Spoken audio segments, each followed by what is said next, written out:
Now, listen, you wrote this book a few years ago, so times have changed a little bit. And I'm going to ask you about that. It's Yeah. coming up, but so just put aside whatever you wrote in the book, right? Like right now, today, it's March of 2022. You've hired, plenty of people in your life. When you're interviewing now, when you're looking for a manager for your business, give us some of your thoughts. What are you looking Yes. for? Yes. So this is something that I have evolved a lot. And actually, this is probably one of the areas of the book that I would probably rewrite if I was writing it today. Yeah.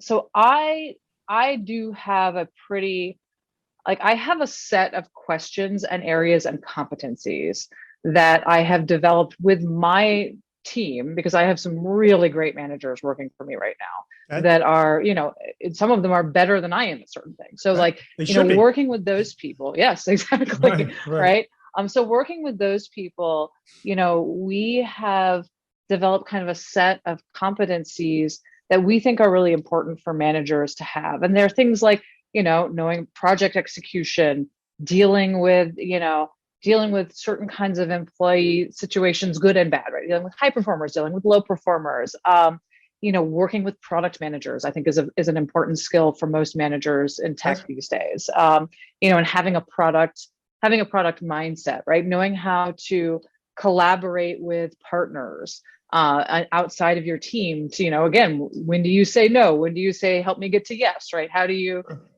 kind of manage conflicting goals?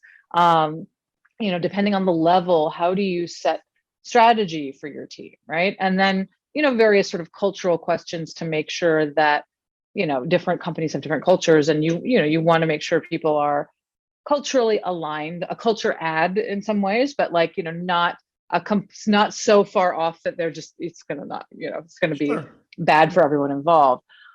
So I do think though that having a structure for interviewing managers where you take the time to think about what are the management skills I want a person to be able to show that they have. And so, in the book, I think I talk about a few different things like creating sort of almost like role-playing scenarios and You do.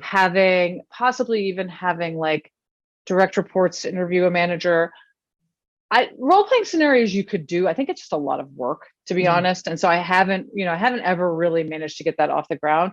And I actually at this point think that probably having direct reports to interview a manager is not a good idea for Mhm. many reasons. I actually just think it's very hard to evaluate people who are senior to you because Yep. you've never done that job. So unless you are talking about very senior levels where the direct reports are already very established professionals, it's just really hard to evaluate people who have done jobs that you haven't really Sure. done.